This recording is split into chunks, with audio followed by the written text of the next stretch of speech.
Dati po talaga malusog po siya, malaki ang katawan. Nung nag-umpisa siya na utay-utay nakakaramdam ng sakit ng kanyang prostate, medyo bumagsak po yung katawan ng bigla. Sinugod po siya sa ospital.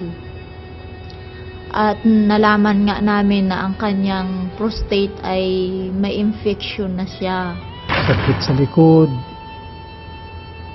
sakit sa puson. Akala mo ay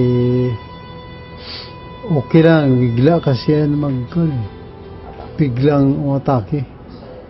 Ngayon nung pagdating namin doon, nakalipas ng 3 araw kami sa ospital, kinabitan siya ng kateter.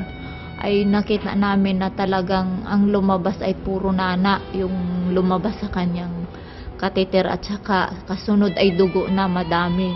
Kaya nung gabi din yun, nag-usap po yung mga doktor na sabi niya, "Nanay, kailangan ilipat po natin yung inyong asawa sa dito sa kabila, sa Maynila, dahil kung hindi po siya maidala dito at maisali na ng dugo, talagang bibigay po si tatay ngayong araw na ito." Kaya natakot po ako, talagang panalangin lang po ang ginawa namin. At nag-text po ako sa mga pastors na tulungan kami sa panalangin.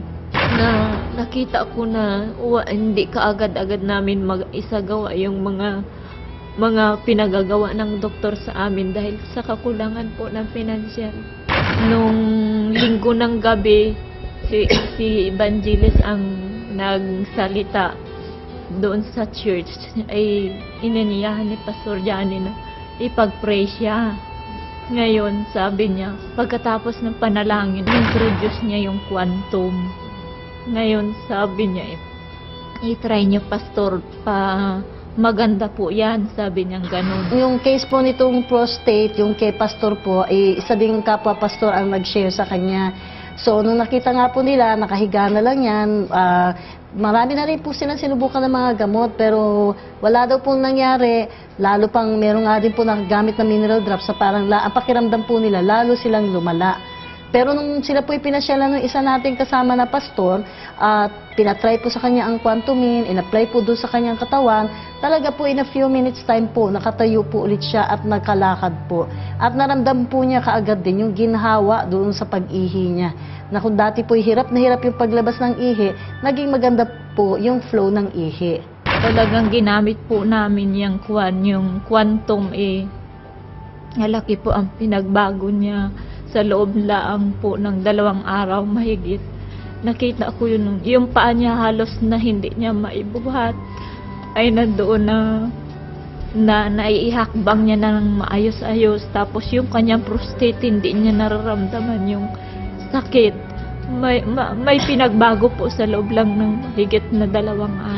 Pagka po prostate problems po, pwede pong mas malakas po na makakatulong yung pag-inom po.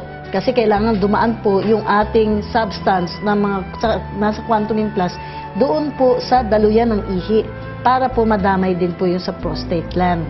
Now, yung iba po, pinapa-apply din po namin doon sa may ilalim po o likuran na may itlog.